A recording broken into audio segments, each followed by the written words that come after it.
This is Jasmine Guillory, and this is how I create. Welcome back to This Is How We Create. My name is Martine Severin. Today on the show, I'm happy to host Jasmine Guillory in the guest chair. Jasmine started her career out as a lawyer, but fell into writing after participating in a National Novel Writing Month challenge. Since then, she has written over 8 books. Her most recent page-turning and delightful book is Drunken Love, and it is widely available. During our time together, Jasmine and I talk about how she came to find her voice as a writer. We discuss her writing process and talk about how she manages to maintain boundaries, whether she's collaborating with Amazon or with Hello Sunshine. It was a treat to chat with one of my favorite contemporary authors. Please enjoy this conversation with Jasmine Guillory. Welcome back to This Is How We Create. My name is Martine Severin. I am so pleased to be chatting with Jasmine Guillory today. Jasmine is a New York Times bestselling author. Her novels include The Wedding Date, the Reese's Book Club selection, The Proposal, and By the Book. Her work has appeared in the Wall Street Journal, Cosmopolitan, Bon Appetit, and Time, and she is a frequent contributor to the Today Show. Jasmine lives in Oakland, California. Welcome to the show, Jasmine. Thank you so much for having me. So, Jasmine, I think you and I have 2 things in common. The first being that we both attended Wellesley College. Indeed. And the second is that we both love romance novels. Absolutely. Funny enough, I learned English through reading romance novels. Oh my goodness, that's amazing. I love that. I found out about you through Wellesley magazine, and I have to say that I am a huge fan. But before we dig into your career move from being a lawyer to now being a writer, I'd like to go back to way back in the day. Can you tell us a little bit about you as a child? What were you interested in as a child? What would the young you think about where you are now? I was a huge reader. I started reading when I was really little. My parents were both in school when I was young, so they could just like bring me along with them, and I would sit in the corner and read a book. I danced ballet, and when I was really little, I wanted to be a ballerina when I grew up. I read that your parents would always find you just reading in a corner and would say, Jasmine. Like what I distinctly remember a number of times they would take me furniture shopping, or like we would go to REI and I would just go into like a tent or on top of a bunk bed and just read, and they would lose me. Like you have to be looking all around like, where is she? And I was like always somewhere with a book. From what I read, you always wanted to be a lawyer. Did you ever in the back of your mind think that you would be a writer, or was being a lawyer always what you had in mind for yourself? Absolutely never thought about being a writer. I had a teacher when I was in 7th grade, Miss Murray Gill, who I adored, who was like a young Black woman. She was like going on to law school after that year of teaching. I really looked up to her and I was like, that's what I'm going to do. I'm going to be a lawyer just like her. And I'd always loved reading. I mean, I read all the time, but I never thought about being a writer until I was in my 30s at least. And so from what I understand, you started to write a romance novel when a friend of yours, or actually perhaps it wasn't a romance novel, but it was a challenge for you to write a book in a certain amount of time. Is that how you first came to writing? That's how I first started writing The Wedding Date. But I had started writing before that. You know, I had been a lawyer for a number of years. I was in a job where I kind of realized at one point, like, oh, we just do the same thing over and over again. I sort of had been out of school for a while. I missed the experience of learning something new. I realized that I kind of needed some sort of creative outlet in my life that I hadn't had for a while. And so I was sort of trying to think of what to do, because there have been a lot, like I like to cook, but there's only so much cooking I can do, right? And I've always sort of picked up knitting and then put it back down again. And so I had friends who were writers, and I thought like, well, I've always loved to read. Maybe I would like writing. And so I had friends who were writers, and I had sort of very tentative conversations with them about like, do you think I could do this? Or what do you like about, that kind of thing. And they were very encouraging. And so I just sort of started writing then. And I had an idea for a novel. I just kind of started on straight with a novel and, started like writing it after work every night. And I realized just that I loved it. Like I looked forward to coming home at night and writing, and I was like kind of thinking about what I was working on all the time, and I just had so much fun doing it that it was the creative outlet that I had been looking for, and then I just kind of kept going. In your novel By the Book, which took me a while to figure out it was essentially Beauty and the Beast, by the way. That's how Yeah. that's how much you had me. But in that novel, the heroine, she goes, I'm not going to ruin anything, anyone, but in the novel, your heroine goes to this writer's home, and essentially she coaxes a novel out of him, because he is supposed to deliver a novel to her agency because she's an editor. They end up using the Pomodoro method, which, you work for a certain amount of time and then you take a break. And I wonder if that's what you do when you're writing. Do you sit down and you take out your phone and you set a timer and you say to yourself you're going to just work for X amount of time, and then you get up and you work for that time, and then you get up and then you stop and you take a break, or do you just go at it? I do it in a number of different ways. I've never written it exactly that way. Sometimes actually I will, instead of setting a timer on my phone, I set my stopwatch just to kind of see like that it is sort of timing me instead of like an alarm going off, just to see how long I can go. I usually don't write for any longer than like an hour at a stretch. For me, like sometimes I will just, if I get to a hard point, I will like think, oh, I'll just check my phone and see what's happening there. And so having that stopwatch going is kind of my reminder, like, no, you're on the clock. You're going now. I know that I kind of have stopping points. I can only, because when I sit down to write, like I'm very focused on exactly what I'm working on. And so I can't write for like long periods of time. I always need to take breaks. Sometimes just saying like, okay, I only have to do it for 15 minutes is really helpful, just to like get yourself in the chair, or at least it can be for me and a lot of other writers out there, I think. Understood. I also find that most of your heroines, they tend to be very focused. I love them for that. They're go-getter, they're very hard workers. I'm assuming that that was very important for you to essentially switch careers. Did you know that you were going to leave being a lawyer, or did you set out to really become a writer, or you were just trying to see how it went? Yeah, not at all. I mean, at first when I started writing, I was just looking to see, do I like this? Can this be something fun that I can do after work for myself? And then once the first book I wrote was not my first published book, but once I wrote The Wedding Date, that is the book that I got my agent with and got a publishing deal with. But even then, like I didn't think that I always thought I was going to be juggling both careers. That I have the ability to write full time now is a great privilege, but I never thought I was going to only be able to be a writer. One of the interesting things I think about the guests who've been on This Is How We Create, a lot of them have transitioned in their careers. We've had Ayana Ross, who is an award-winning figurative painter, who was a teacher, an art teacher, and then she went off and got her master's degree to becoming a painter. Can you tell us about how that transition happened for you in terms of how you came to create your own voice as a writer, as you were balancing both careers? Yeah, I think creating your own voice as a writer takes a lot of fumbling around, especially at the beginning.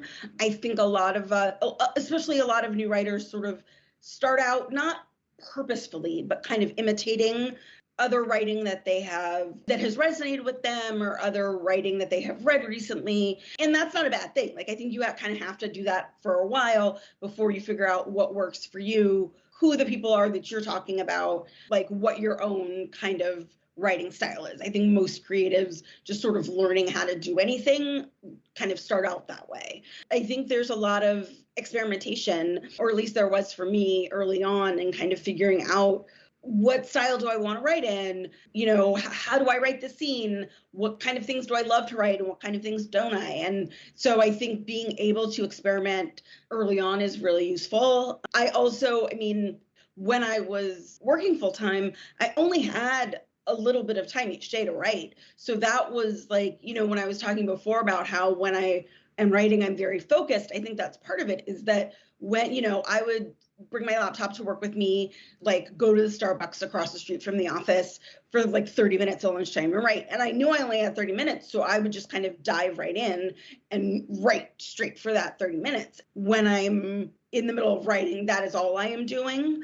And so I think it helps to sort of like, at least it helped me to just sort of keep charging through and seeing what I could accomplish, and like revising and figuring out what I like and what I don't. Because at the end, it really is your own taste that you have to figure out and approve of every single time. Like, I am really the only person who I know, okay, if I like this, then I have to believe that my writing is good enough. And so I think it really helps to just keep going back over and over again.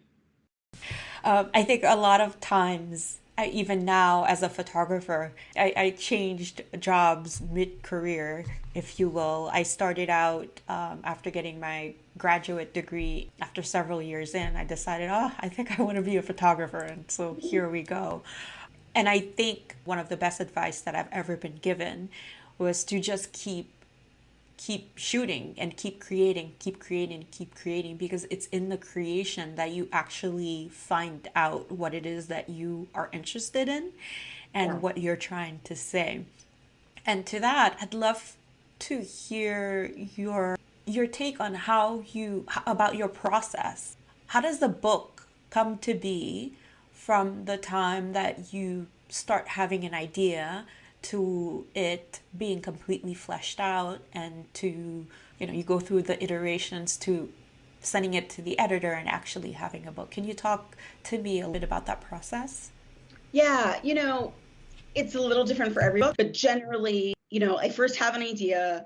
When I'm first kind of thinking through a book, the first thing that always happens is I'll have like a note on my phone where I'll kind of have general ideas, and kind of, every time something comes to me about a book, then I will jot it down then. And then once I kind of am like, all right, I have enough to kind of start sketching stuff out, I start kind of coming up with a general outline. I always have some sort of outline for books. Sometimes it's very detailed. Sometimes it's a lot, more like a beginning, middle, and end. But I always just sort of have to have some path to follow. I usually diverge from that path at some point while I write, but it helps me to just have it there.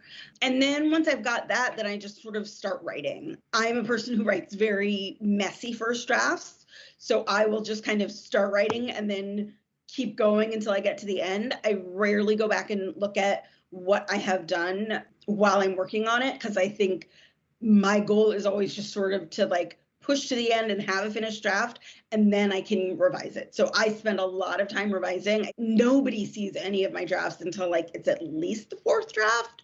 My editor usually doesn't see it until it's like the fifth or sixth draft, because there's a lot that like I do on my own. And then there's always a point where I'm like, okay, I know there's still things wrong with it. I can't quite figure out how to fix them. So here, it's time to send it to my editor. And so then I send it off, and then she has notes. We talk about them. I make edits. I ask questions. I will often also send it to other writer friends, or, my agent, who always has good suggestions. And then it's sort of the final, there's always, in a bookmaking process, right? There are so many things that happen after, like, I send in my final edits to my editor, and then I have copy edits. And then I have like past pages that come and we fix this and that, so there's a lot of like sort of final edits that happen. So it's a long process. This is the other thing. Like, if you write a book, you better really like it, because you are reading that book over and over and over and over and over again. By the time I think a book comes onto the shelves, I mean, I have usually read it beginning to end at least 10 times, sometimes more. And so it's a kind of a long revision process until I get to the end. I read a fact about you that you wrote 8 books in 5 years. Is that correct? I've released 8 books in Okay, so that's different. You've released. and again, as I just said, like, the production process for a book often takes a while. So, those first 2 books, they were in the pipeline before anything came out. So yes, 8 books have been released in 5 years. They've taken a little bit longer to write, but Well, I was going to say, wow, she's so dogged. She works. So that's great to hear. So, but in general, how long does a book take you? I know that your process changes from book to book, but anywhere from like a year and a half to like 5 to 6 months, really. Sometimes even a little bit shorter. It just is really dependent on the book. I mean, I think the shortest book was Royal Holiday, partly just because of that book is a little shorter anyway, and we were rushing it a little bit with the timeline. But that book, I think, from when I first started writing it to when it was all done, when it was like ready to be printed, that was maybe like 5 or 6 months. That was unusually short. Everything else takes a little bit longer. that book is so lovely. Oh my goodness. So It much. was, I think I was on holiday when I was reading that book, and I remember my son coming over to talk to me, and I was like, leave me alone. Oh, that was so lovely. And I recently sent it to my mother, and I sent it to an old boss of mine. So thank you for what you do, because honestly, it really is absolutely lovely. I think for By the Book, I listened to the audio version, and then I read the book. And it's lovely that oftentimes it gives you 2 different experiences. So there's that, people.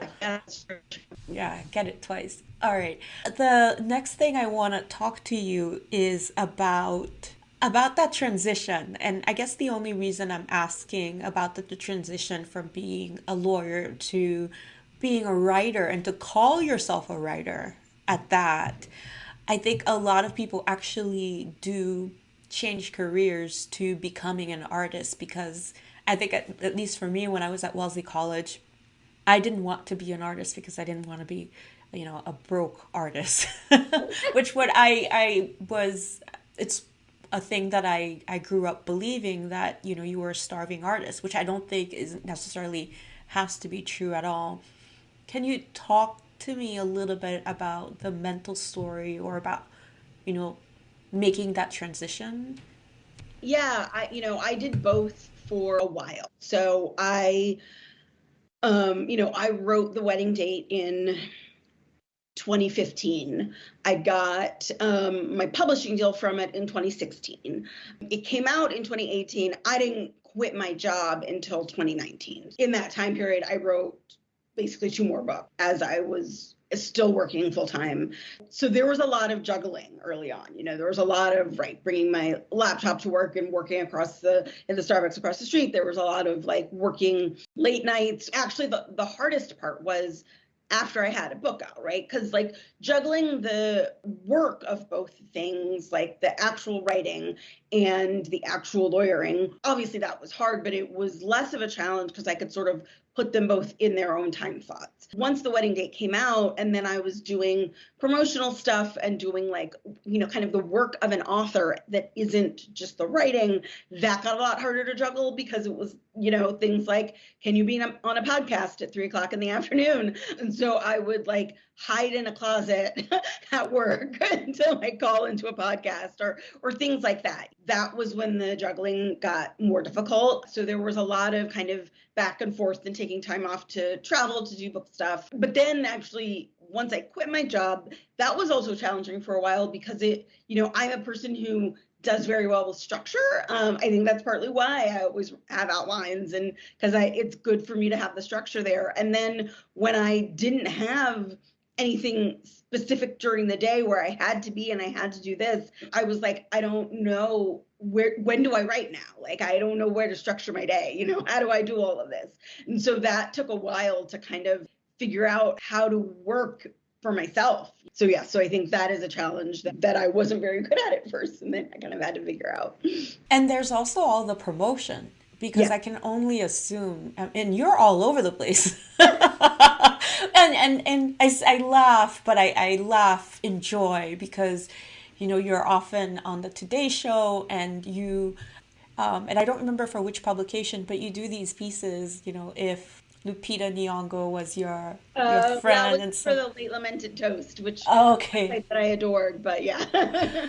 What are some of the lessons that you've learned in terms of talking about your work as well as promoting your work? I think one of the lessons that I have learned is to kind of think harder through everything I say yes to, right? Because, like, especially at the beginning, any offer that I got, I would say yes. And then I realized that partly that was taking away from my writing time. That was also like, do I want to give my energy to every single thing that I get asked to do? So I really had to learn how to prioritize myself and my own time, and what I, do I want to do this, I think, is always kind of my first question. And then, will this take away from something else that I want to do more, or something else that is more important to me, or that kind of thing. So I think kind of learning how to let myself say no, or really to make myself say no, because I am not good at that, has been a lesson that I really had to learn. One last question for you, and this question is about collaborations. So you have collaborated with Kiki Palmer. You wrote by the book as a Disney's meant to be imprint, or under that imprint. And now you have a collaboration, and I don't know if collaboration is the right word to use, so I'm just using it loosely, with Hello Sunshine. How did these partnerships come to be? And more importantly, how do you maintain your voice? And how do you say no when you're being pushed, or you might be, suggested to go one way or another? All of those, things happened in, like, I really had to think through, talk with my agent, especially, who is a very helpful voice in kind of helping me figure out what my priorities are. Will this work with everything else I have lined up? And will this be fun for me to do? I think the Kiki Palmer thing happened when they came to me, it is Amazon worked with me and Kiki Palmer for us to write short stories based on some of Kiki's characters that she'd come up with. And when they came to me, I was like, oh my gosh, this sounds so much fun. But I don't have time because, like, I have to deliver two books this year, and then they were like, okay, well, the timeline is a little movable, so we can work with you. And so that was helpful because knowing that I had the ability to kind of move things around a little bit, and that if they had stayed firm on the timeline, I would have had to say no. But it sounded like such a fun thing. And, writing can be such a lonely journey. You're by yourself so often. And I was interested in the idea of collaboration. It is fun to kind of have somebody else to bounce ideas off of, somebody else to say, when something's not working, someone else to say, what about if we did this? And then it kind of all falls into place. So I think a lot of that is knowing that when you go in, it's a conversation and not one or the other person in charge is very helpful. Thank you. So, Jasmine, what advice do you have for some folks who are interested in becoming a writer? One is to read a lot. I've been reading my whole life. I was a reader long before I was a writer.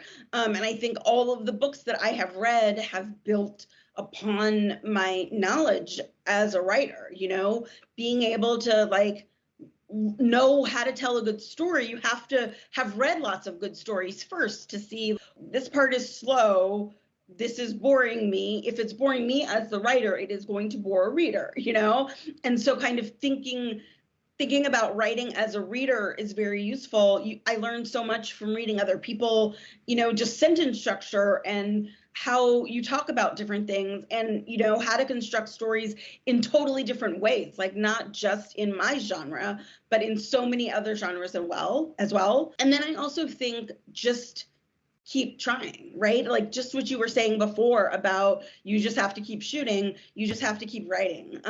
Even if something is not working, pushing through and kind of figuring out why is it not working? What am I doing wrong here? What am I not excited about? What am I excited about? Can I write about that instead? Or, just like having fun with it. Because I also feel like if you're not having fun with this, what's the point of doing it in the first place, right? And so, yes, obviously, it's not always going to be fun, but there still has to be something that brings you back to it. And that I think is really important, is kind of finding the core that will bring you back to it every time. Beautiful words, and I think that they are relevant for both people who want to be writers or who want to do anything in life, right? Jasmine, that is all that we have today. Thank you so much for coming in and for chatting with us. Thank you so much. This was lovely.